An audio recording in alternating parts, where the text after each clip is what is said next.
asking you, as a successful woman and a corporate leader, what would you teach women about business? That's a tough question. I mean, I don't know if there's anything I would teach women that I wouldn't teach others. But I think the same principles apply, which is, getting really clear on your vision, on what success looks like. And I think when you work independently, one of the things you do have to get really comfortable with, which is challenging for people, including women, is your worth and your value, and just understanding what that is in a really concrete way and being really comfortable with that.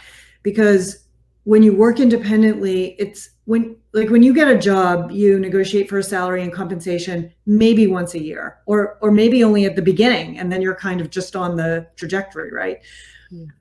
When you work independently, it's something that you confront all the time as part of your daily work life, right? You're doing new business development, you're talking to potential clients, you're also, working with independent workers on a team, you're figuring out how much to pay them versus how much it would be for you to do it yourself. So there are so many decisions that are really reflecting how you think about your own value and worth.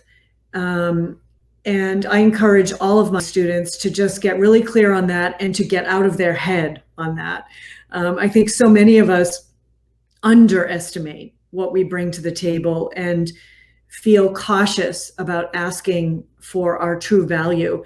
And if there are ways that you can, talk to other people who are doing similar things, understand what their rates are, the more that you can ground your reflection of your own worth in the market. What are other people's prices? What are other rates?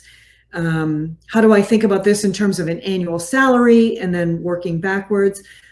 Making it concrete and outside of your head can be really helpful. But yeah. I think that's one of the biggest challenges for independent workers in general and women in particular.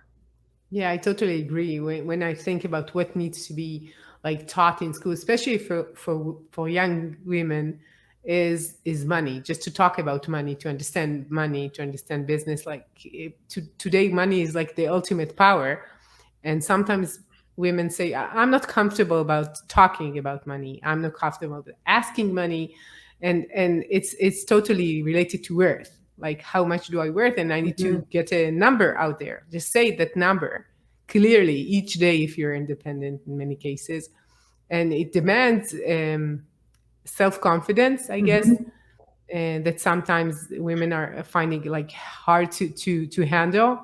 And some kind of I know, it could be seen as a bit aggressive when somebody's saying explicitly, "I'm worth more. I'm that's who I am." And I think it's intimidating for women sometimes to say that. And I would agree. And I think it's everybody that works independently has some amount of these issues. I think it is hard to go out and kind of declare what you're worth and to feel confident in that, and to understand that not every client is going to be for you, and to let people go if they aren't able to, if they're not a good match financially.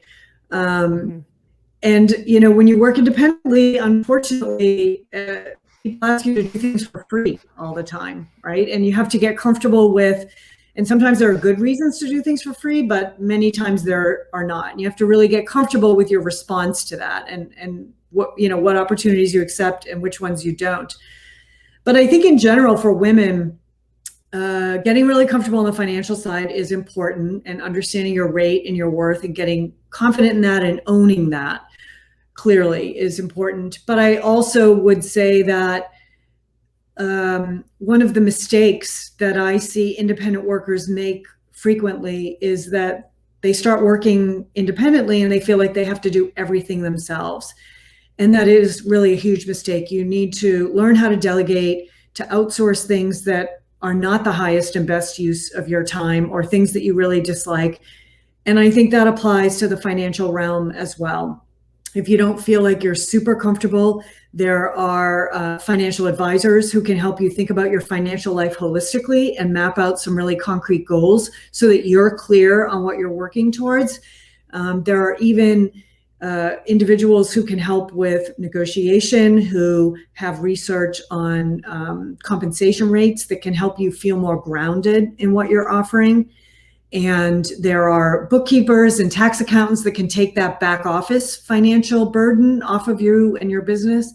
So I think it's really important to, do as much as you can yourself, but also recognize that there's a whole network of help that can really assist you in pulling together your financial perspective and your financial offer in the marketplace.